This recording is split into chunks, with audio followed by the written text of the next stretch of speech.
Prisoners were locked in complete darkness with barely enough air to breathe. Victims were starved until they hallucinated about meals from their past, and many prisoners were hung by their arms until their shoulders dislocated. These are Nazi gangs' most brutal torture methods: flogging and beatings. Picture the morning roll call at a concentration camp. Hundreds of emaciated prisoners stand in perfectly straight lines, their striped uniforms hanging loosely on skeletal frames. Guards survey their human inventory with cold, calculating eyes. Then comes the announcement: someone has violated the rules, and justice must be served through systematic brutality. Violence was the primary language spoken in Nazi concentration camps, manifesting in two primary forms: methodical flogging and random beatings. Regular beatings using fists, truncheons, objects, and sticks were common in camps and by SA-SS gangs, while flogging represented a carefully orchestrated theatrical performance designed to break both victim and witnesses simultaneously. Victims would be forced to lie across specially designed flogging benches during public roll calls, ensuring maximum visibility for assembled prisoners. The true psychological torture revealed itself in a diabolical requirement. Victims were forced to count each blow aloud in German. If pain, shock, or unconsciousness caused them to stumble over the German numbers, the entire punishment would begin again from the beginning. Random beatings served different purposes entirely. These assaults were unpredictable. Prisoners might be beaten for working too slowly, too quickly, making eye contact, or for no discernible reason at all. This randomness kept all prisoners in constant hypervigilance and terror. Both methods caused devastating physical consequences. Severe injuries included deep abscesses, torn muscles, permanent nerve damage, broken bones, and ruptured organs. The lack of medical care meant even minor injuries could become infected, leading to gangrene, sepsis, and death. Now, if you thought the public humiliation of flogging and beating was the peak of Nazi cruelty, well, you'll soon discover that this next torture method took medieval brutality to an entirely new level of agony. The post-strappado.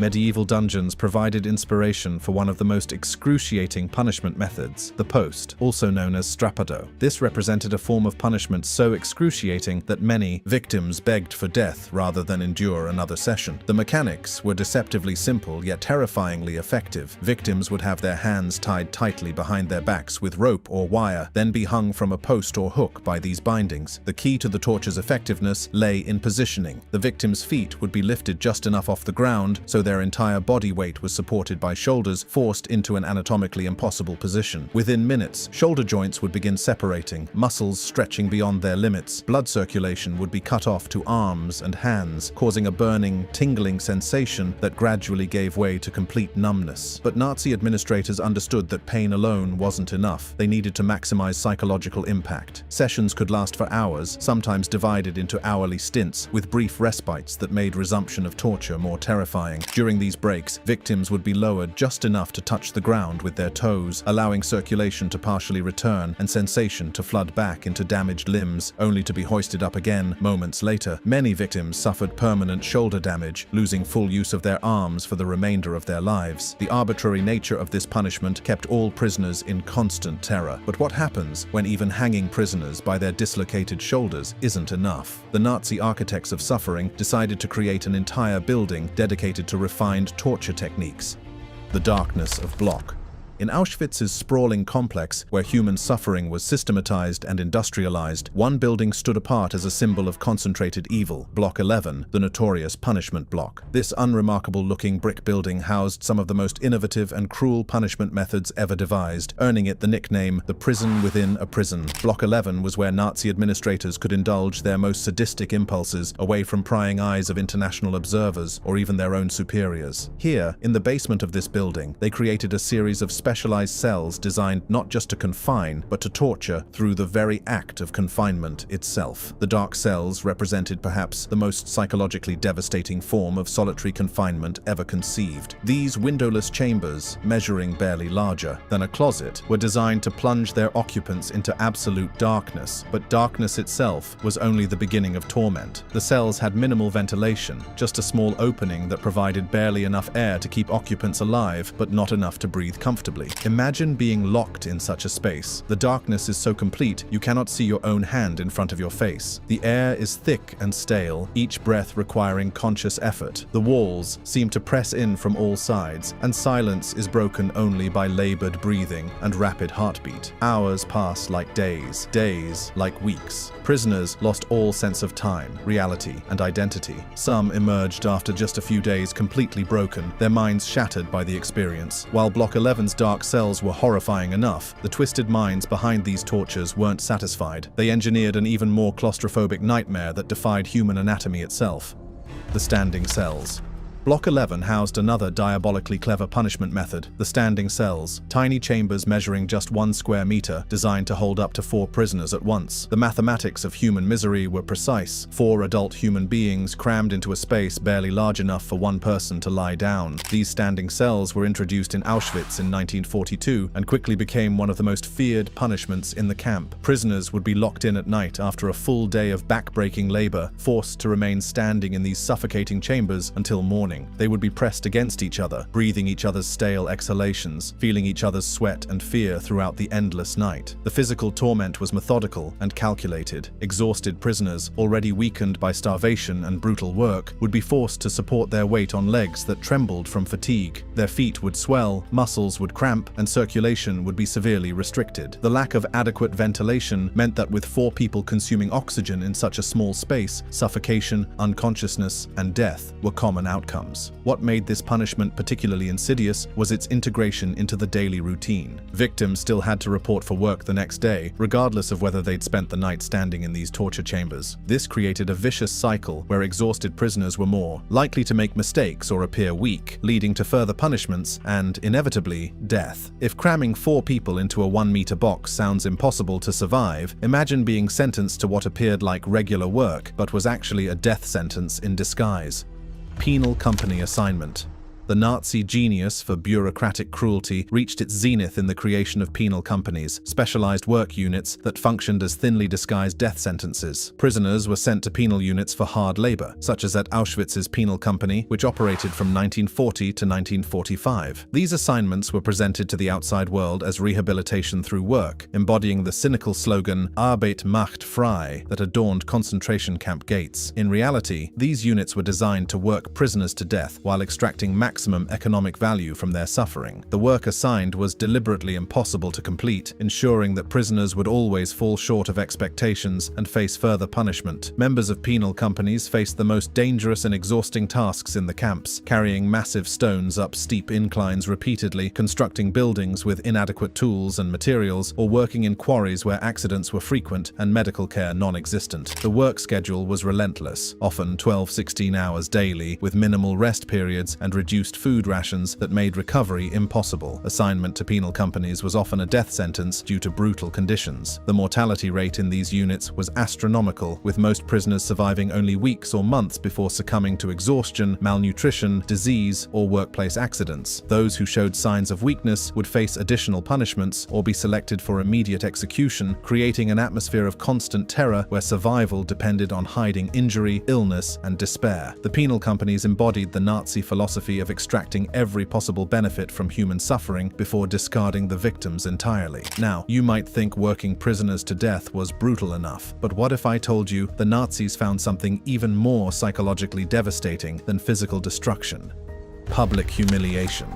The Nazi understanding of human psychology revealed itself most clearly in their systematic use of public humiliation as punishment. This method recognized that destroying a person's dignity could be as effective as physical torture in breaking their spirit. Victims, especially Jews, were subjected to public shaming, such as forced beard shaving, verbal abuse, or parading with derogatory signs. The forced shaving of religious Jewish men's beards represented a particularly cruel form of cultural and spiritual assault. For observant Jews, the beard held deep religious significance, and its removal was not just a physical act, but a violation of their relationship with God. Nazi guards would often use dull razors or knives, deliberately causing cuts and infections, while mocking their victims' religious beliefs and traditions. Parading prisoners with derogatory signs served multiple purposes in the Nazi system. It humiliated the individual victim while sending a message to other prisoners about the consequences of resistance. Signs might identify the prisoner's supposed crime, their ethnicity, or contain profane, crude insults designed to strip away their humanity in the eyes of observers. This public spectacle also served to normalize cruelty among both perpetrators and bystanders. The psychological impact of public humiliation extended far beyond the immediate victim. Other prisoners were forced to witness these degrading spectacles, understanding that they too could face similar treatment at any moment. This created an atmosphere of constant anxiety and self-censorship, where prisoners policed their own behavior to avoid attracting attention. This practice was common in Nazi-occupied areas and early camps. While destroying someone's dignity was effective psychological warfare, sometimes the Nazi guards preferred a more direct approach, one that disguised murder as something as innocent as exercise.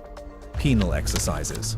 The Nazi administrators developed a particularly insidious form of punishment that masqueraded as physical exercise but was designed to torture and kill through exhaustion. Prisoners were forced to perform exhausting physical exercises such as prolonged squatting or running, often during roll calls. These exercises pushed already weakened bodies far beyond their limits, often leading to collapse or death. The exercises themselves were designed to be as torturous as possible while maintaining the pretense of physical conditioning. Prisoners might be forced to perform deep knee bends for hours, holding the position until their leg muscles gave out and they collapsed to the ground. Others were made to hop, like frogs across the parade ground, while guards jeered and kicked at them. Some were forced to crawl on their bellies through mud and filth while carrying heavy stones on their backs. Running exercises were particularly brutal. Prisoners, already weakened by starvation and disease, would be forced to run laps around the camp at full speed. Those who slowed down or fell behind faced beatings that drove them forward until they collapsed from exhaustion. The guards took perverse pleasure in timing these exercises to coincide with mealtimes, forcing prisoners to choose between food and rest, neither of which they could truly afford to give up. These exercises often led to collapse or death, which was precisely their intended outcome. The Nazi system could claim that prisoners had died from natural causes, exhaustion or heart failure, rather than direct execution. This provided a veneer of plausible deniability while achieving the same murderous results as more obvious forms of execution. If forcing prisoners to exercise until death seems creative, wait until you hear how the Nazis weaponized the most basic human need, the very sustenance required for survival: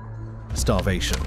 Food was weaponized in the Nazi concentration camp system, transformed from a basic human need into an instrument of control and torture. Food deprivation was used as punishment, either by withholding meals or forcing prisoners to stand without food between electrified fences. This systematic starvation served multiple purposes. It weakened prisoners physically, broke their will psychologically, and ultimately killed them slowly while maintaining the pretense of natural death. The normal camp rations were already insufficient to sustain life: a watery soup, a small piece of bread, and occasionally a thin slice of margarine or a small portion of ersatz sausage. These meager portions contained perhaps 1,000 calories per day, far less than what adult humans need to survive, especially when performing hard labor. When food was withheld as punishment, prisoners faced a choice between slow starvation and the risk of being caught attempting to obtain additional food. The psychological impact of hunger was as devastating as its physical effects. Constant hunger occupied every waking thought, making it impossible to focus on anything else. Prisoners would dream about food, hallucinate about meals from their past lives, and become obsessed with the smallest crumbs. This mental preoccupation served the Nazi purpose perfectly. It was difficult to plan resistance or maintain hope when every thought was consumed by the desperate need for sustenance. Some prisoners were deliberately starved to death in Block 11, the notorious punishment block at Auschwitz. These victims were simply locked away and forgotten, left to waste away in their cells while their bodies consumed themselves in a desperate attempt to survive. Death by starvation was slow, agonizing, and methodical. A perfect embodiment of Nazi cruelty disguised as administrative efficiency. While starvation killed slowly and quietly, there were times when the Nazi administrators wanted to send a much more public and immediate message to their captive audiences: hanging.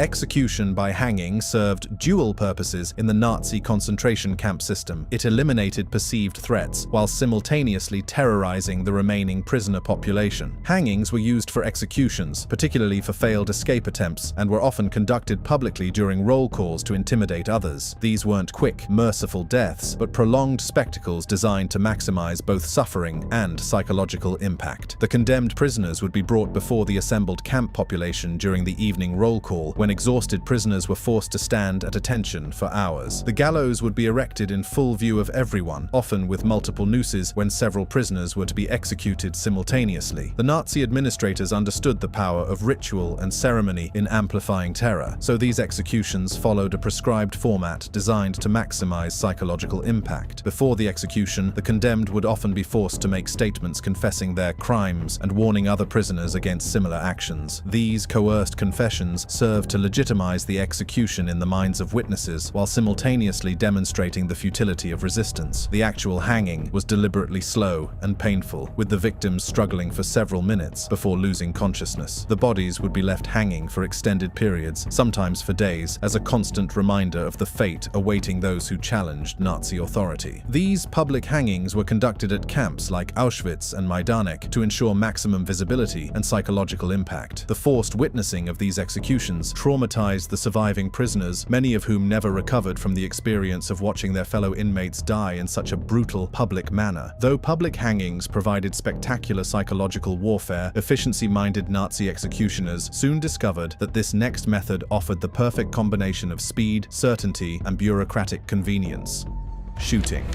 While hanging provided public spectacle, shooting offered brutal efficiency for Nazi executioners. Executions by shooting were common for disciplinary infractions or during investigations, often conducted in Block 11 or at the Death Wall in Auschwitz. The Death Wall, a black wooden barrier erected between Blocks 10 and 11, became one of the most infamous execution sites in the concentration camp system. The Death Wall executions followed a grimly efficient routine. Prisoners would be led from their cells, often after days or weeks of interrogation and torture, to face the black barrier that had become synonymous with death. They would be ordered to strip naked, ostensibly for a medical examination, adding a layer of humiliation to their final moments. The nakedness also served practical purposes for the executioners. It made escape impossible and simplified the disposal of bodies. The actual shootings were conducted with cold, bureaucratic precision. Prisoners would be lined up against the wall, sometimes individually, sometimes in groups. The SS executioners would use pistols at close range, aiming for the back of the head to ensure quick death and minimize ammunition usage. The sound of gunshots became so routine that other prisoners learned to recognize the rhythm of executions from their barracks. These shootings occurred frequently during investigations, particularly when Nazi administrators suspected resistance activities or escape plans. The mere threat of being taken to Block 11 for questioning was often enough to break prisoners' will. Those who were taken for interrogation rarely returned, and when they did, they were often so broken physically and psychologically that they served as warnings to others about the futility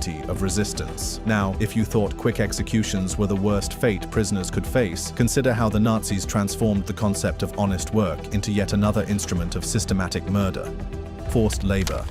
The Nazi system transformed work from a means of survival into an instrument of death through the systematic exploitation of prisoner labor. Brutal forced labor, such as agricultural work or construction, was used as punishment, often under deadly conditions with minimal food or rest. This wasn't merely about extracting economic value, it was about destroying human beings while maintaining the pretense of productivity and rehabilitation. The work assignments were designed to be impossible to complete successfully. Prisoners might be ordered to move massive piles of stone from one location to another, only to be told the next day to move them back to their original position. They might be forced to dig ditches during the day and fill them in at night, creating an endless cycle of pointless, exhausting labor that served no purpose other than to break their spirits and exhaust their bodies. Construction work was particularly deadly, as prisoners were forced to work with inadequate tools, insufficient safety measures, and under impossible deadlines. They might be required to carry heavy building materials up multiple flights of stairs, mix concrete with their bare hands, or work on scaffolding without safety equipment. Accidents were frequent and medical care was non-existent, meaning that even minor injuries often led to infection, disability, or death. Agricultural labor seemed less dangerous but was equally deadly in practice. Prisoners were forced to work in all weather conditions, from the blazing heat of summer to the bitter cold of winter, often without appropriate clothing or protection. These assignments operated under deadly conditions with minimal food or rest, ensuring that even the strongest prisoners would eventually succumb to exhaustion, malnutrition, or disease. The Nazi system had perfected the art of working people to death while maintaining records that showed productive labor output. But why stop at destroying individual prisoners when you could multiply the psychological torture exponentially? This next punishment method turned love itself into a weapon of mass psychological destruction.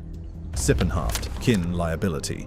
One of the most psychologically devastating aspects of Nazi punishment was the doctrine of Sippenhaft, or kin liability, which extended punishment beyond the individual to encompass their entire family network. Family members of those who defied the regime were punished, ranging from imprisonment to execution, though applied inconsistently. This collective punishment served to amplify the terror of individual actions by making every act of resistance a potential death sentence for loved ones. The psychological impact of Sippenhaft was devastating for prisoners who knew that their actions could result in suffering for their families. This knowledge served as a powerful deterrent to resistance activities, as prisoners were forced to weigh their own suffering against the potential harm that might befall their children, spouses, parents, or siblings. The mere threat of family punishment was often more effective than any physical torture in breaking a prisoner's will. The implementation of Sippenhaft was deliberately unpredictable, which made it even more terrifying. Sometimes family members would be arrested immediately following a perceived crime by their relative. Other times, weeks or months would pass before the hammer fell, creating a prolonged period of anxiety and fear. In some cases, only certain family members would be targeted, while others were left alone, creating complex emotional burdens for both the punished and the spared. The inconsistent application of this doctrine was itself a form of psychological torture. Families never knew whether they would face punishment for a relative's actions, which meant that every family member became a potential hostage. This uncertainty prevented communities from developing effective resistance strategies, as the consequences of discovery extended far beyond individual participants. The Nazi system had weaponized love and family loyalty, turning these fundamental human bonds into instruments of control and submission. While threatening families was psychologically devastating, the Nazi guards discovered that unleashing trained killers created an entirely different kind of primal terror that haunted prisoners day and night: dog attacks. The use of dogs as instruments of torture and execution represented one of the most dehumanizing aspects of the Nazi punishment system. SS guards or functionary prisoners would set dogs on inmates, causing severe injuries or death, particularly in camps like Majdanek. These weren't random attacks by stray animals, but carefully orchestrated assaults using specially trained attack dogs that had been conditioned to view prisoners as prey. The dogs used in concentration camps were typically German shepherds or other large, aggressive breeds that had been specifically trained to attack humans on command. They were deliberately kept hungry and agitated to increase their viciousness, and they were conditioned to respond to the sight and smell of prisoner uniforms as signals to attack. The guards took perverse pleasure in these attacks, often placing bets on how long prisoners would survive or how much damage the dogs would inflict. The psychological impact of dog attacks extended beyond the immediate victims to terrorize the entire prisoner population. The sound of barking dogs became associated with imminent danger and death, creating a Pavlovian fear response that could be triggered at any time. Prisoners lived in constant fear of being selected for these attacks, never knowing when they might find themselves facing snarling animals trained to kill. The physical injuries inflicted by these attacks were horrific and often fatal. Dogs would tear at flesh with their teeth and claws, causing deep wounds that rarely received medical attention. Even survivors often faced infection, permanent disability, or disfigurement. The psychological trauma was equally devastating, as victims who survived dog attacks often suffered from lasting mental illness, nightmares, and an inability to function normally even after liberation from the camps. And if you thought being torn apart by savage dogs represented the ultimate degradation, prepare yourself for the most humiliating death method ever conceived by human beings: drowning in sewage pits.